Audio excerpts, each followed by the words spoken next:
혹시 여러분 강아지를 길러보신 적 있으십니까? 저희 부모님 집에는 제가 고등학교 때부터 길렀던 이제 애완견이 있습니다. 네, 지금까지 살아있는데요. 10년이 넘었죠. 한 14년, 15년 정도 같이 태어나고 있습니다. 저나 저희 누나는 이제 결혼해서 분가를 했기 때문에 부모님과 같이 살지 않아서 또 강아지와 같이 살지 못하는데 결혼하기 전에, 그러니까 저나 누나가 결혼하기 전에는 부모님과 또 강아지와 함께 삶을 살았죠. 강아지를 함께 데리고 산책, 마실을 나가다 보면 이 강아지는 굉장히 작은 강아지였거든요. 한 2분 정도 작은 강아지였는데 얘가 힘이 굉장히 좋아요. 그래가지고 자기가 원하는 곳을 사람을 끌고 갔죠. 제가 끌려갈 정도로 굉장히 힘이 좋습니다. 그런데 꼭 저랑 이렇게 산책을 나가다 보면 또 지나가는 다른 강아지들이 있을 거 아니에요? 개나 뭐 강아지? 그러면 우리 집 강아지가 그 강아지를 공격하려고 막 달려드는 거예요. 울렁거리면서 짖으면서 당장이라도 물으려고 달려가는 거죠. 저는 그래서 산책 나갈 때마다 꼭 강아지를 안고 들어올 때가 종종 있었어요. 그래서 산책 나가기 전마다 속으로 생각하죠. 오늘은 좀 얌전하게 산책을 했으면 좋겠다. 다른 강아지들을 만나지 않았으면 좋겠다. 생각을 하고 산책을 나가고 했습니다. 근데 하루는 이렇게 또 어김없이 자신보다 큰 강아지를 만났는데, 개를 만났는데 저희 집 강아지가 또 달려드는 거예요. 어쩔 수 없이 이렇게 안고 오는 길에 나도 강아지를 못 이겨서 끌려다녔는데 혹시 내 누나나 우리 어머님이 강아지를 산책 나갔을 때 다른 큰 강아지를 만나면 어떡할까 불현듯 걱정이 되더라고요. 그래서 집에 돌아와가지고 물어봤어요. 우리 집에 강아지가 이름이 수지인데 수지가 다른 개만 보면 짖고 달려들어서 좀 애를 먹는다. 어머니, 누나는 그런 적이 없으신가 물어봤더니 전혀 그런 적이 없다고 하는 거예요. 그래서 오히려 누나나 어머니가 산책을 나가면 다른 강아지만 보면 꼬리를 내리고 도망가기 바쁘다는 거죠. 저는 그것이 믿어지지 않았어요. 그래가지고 한 번은 누나와 제가 이렇게 짜가지고 계획을 세워가지고 누나가 먼저 마실을 나갈 때 제가 몰래 따라 나가봤어요. 그리고 제가 마실을 나갈 때 누나가 몰래 따라와 본 적이 있습니다. 재미있게도 제가 이렇게 산책을 하면 저희 집 강아지는 굉장히 용감해져서 다른 개들에게 막 달려드는 거예요. 신기하게도 저희 누나가 그때 산책을 나가며 다른 강아지를 보면요 꼬리를 내리고 얼른 지나가는 겁니다. 참 신기하죠. 그래서 왜 그럴까 하다가 저희들끼리 내린 결론이 있어요. 제가 이제 강아지에게 굉장히 악역을 많이 했고 혼내기도 많이 했는데 이 강아지가 저를 믿고 다른 강아지들에게 달려드는 건 아닌가 생각을 해봤습니다. 생각하기를 이 강아지가 저라는 존재는 자기보다 힘도 세고 엄하니까 내가 다른 강아지를 공격해도 나를 지켜줄 거야 라고 나를 도와줄 거야 라고 생각을 했던 모양이에요. 그런데 저희 누나나 저희 어머니는 저희 강아지가 생각하기를 힘도 약하고 나를 지켜주지 못할 것 같으니까 아무래도 다른 강아지에게 쉽게 달려들지 못하는 것 같아요. 그러니까 든든한 백이 있으니까 자신보다 몸집이 몇 배나 큰 강아지에게 막 달려드는 거죠. 강아지를 보면서 그런 생각을 했습니다. 우리 인생에 있어서 누군가가 나를 도와준다면 얼마나 든든할까. 하물며 저 강아지도 자신이 힘센 주인을 믿고 다른 큰 몸집 큰 강아지들 달려드는데 내 인생에 있어서 나를 도와주는 든든한 백이 있으면 참 좋겠다는 생각을 해본 적이 있습니다. 그런데 이거는 우리 신앙생활에도 마찬가지인 것 같아요. 우리 신앙생활에 있어서 우리를 도와주는 분이 계시다면 얼마나 좋을까요? 혹여나 우리가 넘어지고 혹은 낙심하고 상황과 조건 때문에 절망하여 있을 때 우리에게 다가오셔서 힘을 주시고 위로해 주신 분이 계시다면 참 좋겠다라는 생각이 듭니다. 그런데 오늘 우리가 읽은 이 히브리서 8장 말씀은 우리에게 참으로 위로가 되는 말씀이에요. 왜냐하면 우리를 도와주시는 분이 있다라고 소개하는 장이기 때문입니다. 우리 8장 1절에는 이렇게 기록되어 있습니다.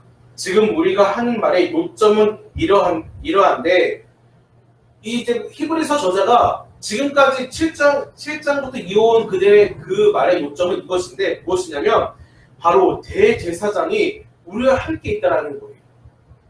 이게 무엇을 의미하냐면요. 대제사장은요. 하나님의 지성소에 들어가는 사람이었어요. 그렇기 때문에 그는 죄와 구별되어야 했고 거룩한 삶을 살아야 했습니다. 그래서 어쩔 수 없이 일반 사람들과는 구별된 삶을 살아야 했어요. 왜냐하면 부지 중에라도 죄를 지으면 안 됐기 때문에 그는 구별된 삶을 살아야 했죠. 그래서 일반인들은 대제사장을 보기가 힘들었습니다. 자신이 성소에 들어갈 때 혹은 제사를 지낼 때 가끔씩 보거나 혹은 대제사장이 자신과 일정이 맞지 않으면 얼굴을 보지가 못했어요. 그런데 대제사장이신 예수님은 어떠십니까? 우리와 함께 계신다는 거예요. 우리가 비록 성소에 들어가지 않더라도 우리가 비록 제사를 드리기 위해 그곳에 찾아가지 않더라도 예수님은 우리와 함께 계신다는 거죠. 왜냐하면 우리를 도와주시기 위함이에요. 사실 우리는 어제 우리 목사님이 말씀하셨던 것처럼 설교 시간에 예화를 드셨던 것처럼 우리는 도움이 필요한 존재입니다. 죄악의 길과 경건의 길, 이 두 가지의 길에 선택의 길에 놓였을 때 우리는 죄악을 선택할 수밖에 없어요. 왜냐하면 우리는 연약한 인간이고 죄로 시작된 존재이기 때문이죠. 그래서 우리는 자연스럽게 죄를 따라갑니다. 사도 바울의 고백이 무엇입니까? 나는 죄인 중에 괴수로다. 하물며 사도 바울도 자신을 괴수로 표현해야 했는데 우리가 더하면 더했지 덜하진 않을 거예요. 우리는 이렇게 늘 죄악에 노출된 삶을 살고 또한 죄악의 길을 선택하며 살아가는 존재입니다. 그렇기에 우리는 이런 우리의 삶을 도와줄 예수님이 필요한 거예요.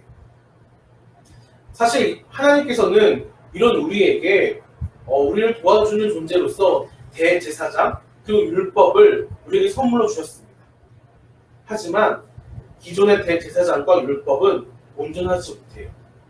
왜냐하면 대제사장조차도 결국에 인간이었고 율법을 지키고자 하는 우리 또한 인간이기 때문에 대제사장과 율법으로는 우리의 신앙에 있어서 유익이 되는 부분도 있겠지만 그것이 완전하게 우리의 도움이 되지 못합니다.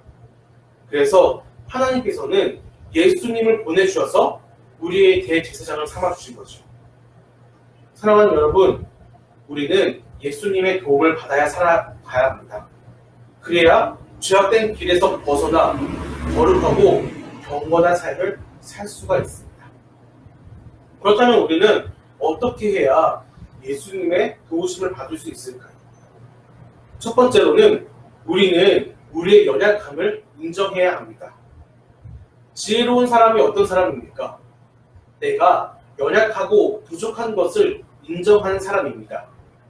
내가 부족한 사람인 것을 알기에, 내가 연약한 사람인 것을 알기에 그는 부지런히 노력하고 끊임없이 자신을 갈고 닦습니다. 그래서 그의 지혜는 날로 성장할 수밖에 없습니다. 반면 어리석은 사람은 어떤 사람입니까? 나는 부족함이 없다라고 생각해요. 자신은 연약하지 않다고 생각합니다. 그래서 그는 더 이상 노력하지 않고 누군가의 도우심을 바라지도 않습니다. 그렇기에 그는 발전하지 않고요. 오히려 더 퇴보하는 삶을 살 수밖에 없습니다. 우리가 예수님의 도우심을 받기 위해서는 우리가 연약한 존재인 것을 하나님 앞에, 예수님 앞에 인정해야 합니다. 나는 죄인이요. 나의 삶을 내 스스로가 책임질 수 없다는 것을 고백하고 인정해야 합니다. 그것이 예수님의 도우심을 받을 수 있는 방법입니다. 두 번째로는요, 예수님의 도우심을 받을 수 있는 방법, 정말 간단하고 기본적이지만 무엇이냐면 바로 예수님의 도우심을 간구해야 되는 것입니다. 내가 예수님의 도우심을 받고 싶어 하면서도 예수님께 도움을 요청하지 않습니다. 기도하지 않습니다. 오히려 내 스스로가 해결할 수 있는 방법을 찾기에 바쁩니다. 예수님이 도와주시는 그 도움의 우선순위를 뒤로 밀어둔 채 내가 그동안 경험했던 그 경험과 내가 도우심을 받을 수 있는 다른 사람들의 도움을 찾기에 급급합니다.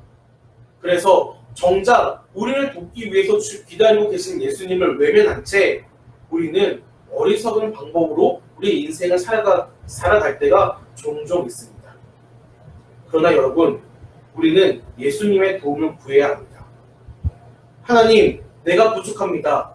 예수님, 저는 죄인이고 내 인생을 책임질 수가 없습니다.